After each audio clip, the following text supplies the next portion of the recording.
வணக்கம் next gen channel நேர்களே, நான் உங்கள் அன்பான சயின்டிபிக் வேதிக் அஸ்ட்ராலஜர் அஸ்ட்ரோரஞ்சி பேசுகிறேன்.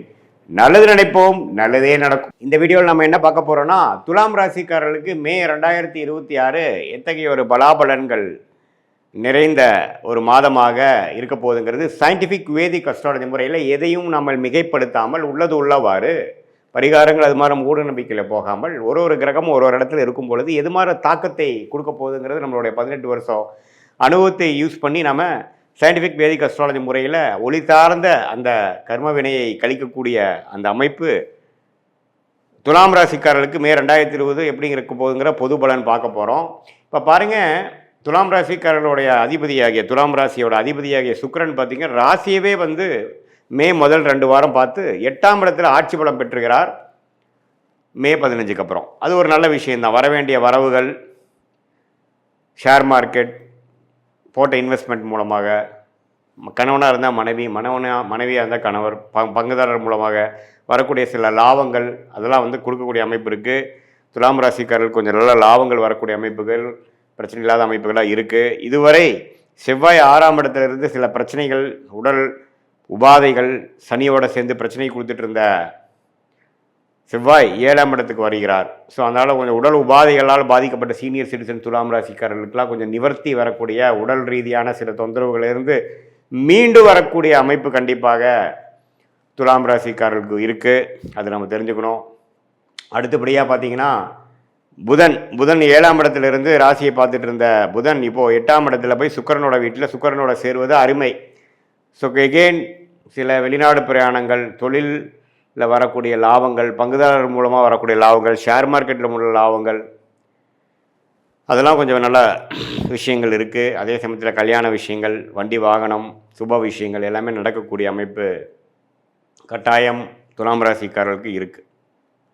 ஸோ சூரியனும் பார்த்திங்கன்னா 7ஆம் இடத்துல உச்சம் பெற்று ராசியை 7ஆம் இடத்துல இருந்தது பார்த்திங்கன்னா 8ஆம் இடத்துல மாறுறாரு. ஸோ அதுவும் ஒரு அருமையான அமைப்பு. ஸோ இது மூலமாக என்ன தெரியுதுன்னா, இடமாற்றங்கள் உண்டு, சுப முதலீடுகள் உண்டு, வரவுகள் உண்டு, சில நிதி நிலைமைகள், பணம் போக்குவரத்து, வரவேண்டிய பணம் நமக்கு வரக்கூடிய அமைப்பு அதெல்லாமே கொஞ்சம் நன்றாக இருக்குதுன்னு சொல்லலாம். மீடியா துறையில் இருக்கிறவங்க, கலைத்துறையில் இருக்கிறவங்களுக்குலாம் நல்ல ரெகக்னிஷன் கிடைக்கும். குரு 9ஆம் இடத்துலேயே பாகிஸ்தானத்தில் இருக்கிறார், சனி 6ஆம் இடத்துல இருக்கிறார், ராகு 5ல் இருக்கார், கேது 11ஆம் இருக்கிறார். ஸோ இதில் எல்லாமே பார்த்தீங்கன்னா இப்போ எப்போ ஒரு மாதிரி அமைப்பு இருக்குன்னா, துலாம் ராசிக்காரர்களுக்கு 2026 மே மாதம் ஓரளவுக்கு இதுவரை சில விஷயங்கள் எதிர்பார்த்து நடக்காமல் இருக்கக்கூடிய விஷயங்கள்லாம் துலாம் ராசிக்காரர்களுக்கு கொஞ்சம் மெல்ல நாம் நினச்சது ஒன்று வேறு மாதிரி நடந்துருச்சு. ஆனால் இருந்தாலும் பரவாயில்லைங்கிற மாதிரி சில பெனிஃபிட்ஸ் உண்டு. தங்கம், சில பேர்லாம் பார்த்திங்கன்னா தங்கம் வாங்குகிற இல்லத்தரசிகள்லாம் தங்கம் கொஞ்சம் வாங்குறது, நகை கொஞ்சம் பண்ணிக்கிறது, ஷேர் மார்க்கெட் மூலமாக கொஞ்சம் ரிட்டர்ன்ஸ் எடுக்கிறது, கொஞ்சம் ஒரு சொத்தை கொடுத்து நல்ல லாபம் பெறுவது,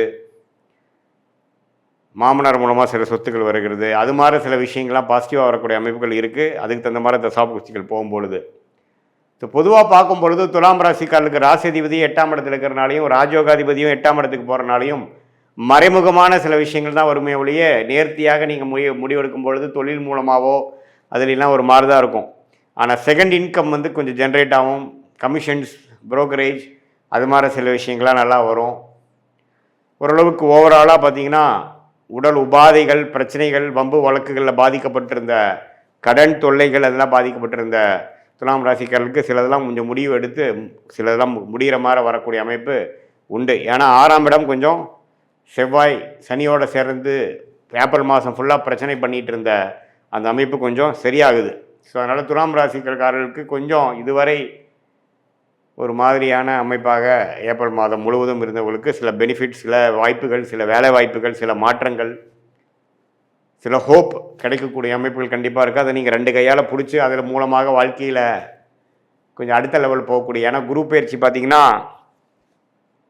மே முடிஞ்சு ஜூன் மாதம் வருது. அது 10ஆம் இடத்துக்கு குரு வரார், 2ஆம் இடத்தை பார்க்குறார்.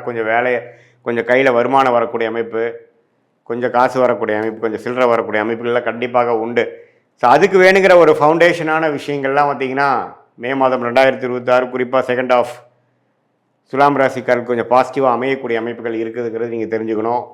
இது பொதுவான பலனை தவிர உங்களுடைய ஜென்ம ஜாதகத்தில் நீங்கள் என்ன தசாபுக்திகள் போய் கொண்டிருக்கிறது, பிறந்த நேரம், பிறந்த தேதி, பிறந்த ஊரை வைத்து திருக்கணித பஞ்சாங்கம் பிரகாரம் நம்ம ஒரு ஜாதகத்தை போட்டு அதில் நம்ம துல்லியமாக பார்க்கும் பொழுது அதில் வந்து எது மாதிரி அமைப்புகள் போய் கொண்டிருக்கிறது, எந்த மாதிரி லக்னத்தில் பிறந்தீங்க, அந்த லக்னாதிபதி எப்படி இருக்கிறார், திக்பலம் இருக்கா, ஸ்தானபலம் இருக்கா, திருக்பலம் இருக்கா, நீங்கள் வந்து சுவாதி நட்சத்திரத்தில் பிறந்தீங்களா, விசாக நட்சத்திரத்தில் பிறந்திருக்கீங்களா, அல்லது சித்திரை நட்சத்திரத்தில் பிறந்தீங்களா, இப்போ என்ன தசாபுக்திகள் போய் கொண்டிருக்கிறது, தசநாதனும் புக்திநாதனும் எது மாதிரி அமைப்பில் இருக்கிறாங்க, இது மாதிரி விஷயத்தையெல்லாம் சேர்த்து வைத்து தான் நம்ம பார்க்கும் பொழுது அடுத்து வரக்கூடிய ஷார்ட் டேர்ம், அடுத்து வரக்கூடிய லாங் டேர்ம், 3 மாதம், 6 மாதம், 1 வருடம், அடுத்த 2 வருடம்லாம் எது மாதிரி ஒரு தாக்கத்தை கொடுக்கக்கூடிய அமைப்பாக நம்ம வாழ்க்கை திசை திரும்புகிறது, எந்த மாதிரி சாய்ஸஸ் எடுக்கலாம், எது மாதிரி டைமில் சில முடிவுகள் எடுக்கலாம், எந்த நேரம் எப்படி நம்ம காட்டுது, டிரான்சிஷன் பீரியட் எப்படி இருக்குது, நமக்கு வெளிநாடா உள்நாடா, அரசு உத்தியோகமா, வேலை, கார்ப்பரேட், ப்ரைவேட் செக்டாரா, தொழிலா, எது மாதிரி படிப்பு படிக்கலாம் நம்மளுடைய குழந்தைகள், எது மாதிரி விஷயங்கள் வந்து நமக்கு திருமண விஷயங்கள் எப்போ காட்டுது, எப்போ சுப விஷயங்கள் நடக்குது, திருமணத்தை எதிர்பார்க்குறவங்களுக்கு எந்த மாதிரி டைமில் அமைப்பு வருது, நமக்கு லேட் மேரேஜா ஏர்லி மேரேஜா, குழந்தை பேர் எதிர்பார்க்குறவங்களுக்கு எப்போ எப்படி வருது, எப்போ நம்ம ட்ரீட்மெண்ட்டு போகலாம், ட்ரீட்மெண்ட் தேவைப்படுதா, அதே மாதிரி எப்போ கடன் அடையும், எப்போ பிரச்சனையிலேருந்து மீண்டு வருவோம், எப்போ வந்து நம்ம வீடு வண்டி வாகனம் வாங்குவோம், வாழ்க்கையில் தேவையான ஒரு அத்தியாவசிய விஷயங்களுக்கும் இந்திய வேத ஜோதிடத்திலான அடிப்படையான அறிவியல் சார்ந்த ஒரு சாஸ்திரமாகிய சயின்டிஃபிக் வேதிக் அஸ்ட்ராலஜி முறையில் துல்லியமாக பலன்கள் எடுத்து அடுத்தடுத்து வரக்கூடிய காலகட்டங்களை பிரித்து பார்த்து நம்மளுடைய கர்மா என்ன சொல்லுது,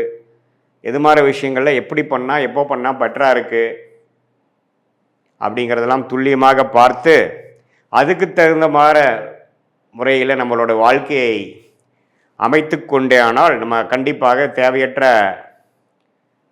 பொருள் விரயங்கள், தேவையற்ற சமய விரயங்களை தவிர்த்து எதிர்நீச்சல் போடாமல் வாழ்க்கையில் எளிதில் நம்மளால் வெற்றி பெற முடியும். அது மூலமாக நல்ல பலாபலன்களை நம்மளால் ஃபேஸ் பண்ணி தேவையற்ற மன கசப்புகள், விரக்திகள், தோல்விகளை தவிர்த்து அந்தந்த நேரத்தில் அந்தந்த விஷயங்கள் பொறுமையாக செய்து வாழ்க்கையில் எளிதில் நம்மளால் நம்மளுடைய கர்மாவின் பிராப்தங்கள் என்ன, தோஷங்கள் என்ன, யோகமான பிளானட்ஸ் என்னவா இருக்குது, எந்த நேரம் வரைக்கும் நம்ம காத்து கொண்டு இருக்கணும், எப்போ நம்ம வேகமாக போகணும் அப்படிங்கிறதெல்லாம் சயின்டிஃபிக் வேதிக் அஸ்ட்ராலஜி முறையில் அந்த ஒளி தத்துவம், எது மாதிரி ஒளி கொடுக்கக்கூடிய கிரகமாகிய குரு, சுக்கிரன், பௌர்ணமி, சந்திரன், இதெல்லாம் நம்மளோட ஜாதகத்தில் எந்த நேரத்தில் வந்து செயல்படுகிறது, எப்போ வரைக்கும் காத்திருந்து நம்ம செயல்படலாம் அப்படிங்கிறதை தெரிந்து நம்ம செயல்படும் பொழுது வாழ்க்கையில் எளிதில் வெற்றி பெற முடியும் என்று சொல்ல விரும்புகிறேன். மீண்டும் மற்றொரு காணொளியில் சந்திப்போம். நன்றி, வணக்கம்.